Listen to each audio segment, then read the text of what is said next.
Hello everyone, welcome to my channel. ಯಾರಾದರೂ first time ನನ್ನ channel ನೋಡ್ತಿದ್ರೆ ಪ್ಲೀಸ್ ಸಬ್ಸ್ಕ್ರೈಬ್ ಮಾಡ್ಕೊಂಡು ನೋಡಿ ಫ್ರೆಂಡ್ಸ್. ಹಾಗೆ ವಿಡಿಯೋಗೆ ಒಂದು ಲೈಕ್ ಕೊಡೋದನ್ನ ಮರಿಬೇಡಿ. ಇವತ್ತಿನ ವಿಡಿಯೋದಲ್ಲಿ ನಾನು ನಿಮಗೆ ತಾಯಿ ಮಹಾಲಕ್ಷ್ಮಿನ ಹೇಗೆ ಹೊಲಿಸ್ಕೊಳ್ಳೋದು ಅನ್ನೋದನ್ನ ತಿಳಿಸ್ತಾ ಇದ್ದೀನಿ. ದಿನನಿತ್ಯ ನೀವು ಹೇಗೆ ಪೂಜೆ ಮಾಡ್ತೀರೋ ಅದೇ ರೀತಿ ಪೂಜೆ ಮಾಡ್ಕೊಳ್ಳಿ. ನಿಮ್ಮ ಪೂಜೆ ಜೊತೆಗೆ ತಾಯಿ ಮಹಾಲಕ್ಷ್ಮಿನ ಹೊಲಿಸ್ಕೋಬೇಕು ಅಂತ ಅಂದರೆ ನೀವು ಶ್ರೀನಿವಾಸ ಕಲ್ಯಾಣ ಹಾಡನ್ನು ಹಾಡಬೇಕು.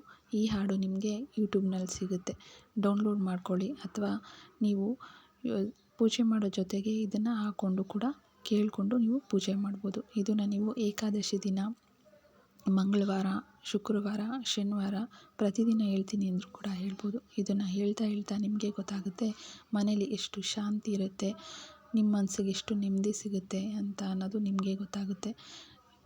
ಪ್ರತಿದಿನ ನಂಬಿಕೆ ಇಟ್ಟು ಶ್ರದ್ಧೆ ಭಕ್ತಿಯಿಂದ ಮಾಡಿದ್ರೆ ತಾಯಿ ಲಕ್ಷ್ಮಿ ಒಲಿದೇ ಉಳಿತಾರೆ. ಎಲ್ಲಿ ನಾವು ಲಕ್ಷ್ಮಿನ ಪೂಜೆ ಮಾಡ್ತೀವೋ ಅಲ್ಲಿ ಶ್ರೀನಿವಾಸ ಕೂಡ ಇದ್ದೇ ಇರ್ತಾರೆ.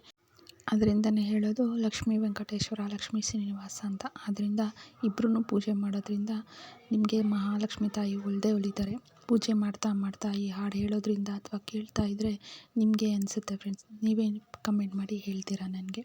ವಿಡಿಯೋ ಇಷ್ಟ ಆದರೆ ಲೈಕ್ ಮಾಡಿ, ದಯವಿಟ್ಟು ಸಬ್ಸ್ಕ್ರೈಬ್ ಮಾಡ್ಕೊಂಡು ನೋಡಿ friends. Thanks for watching friends.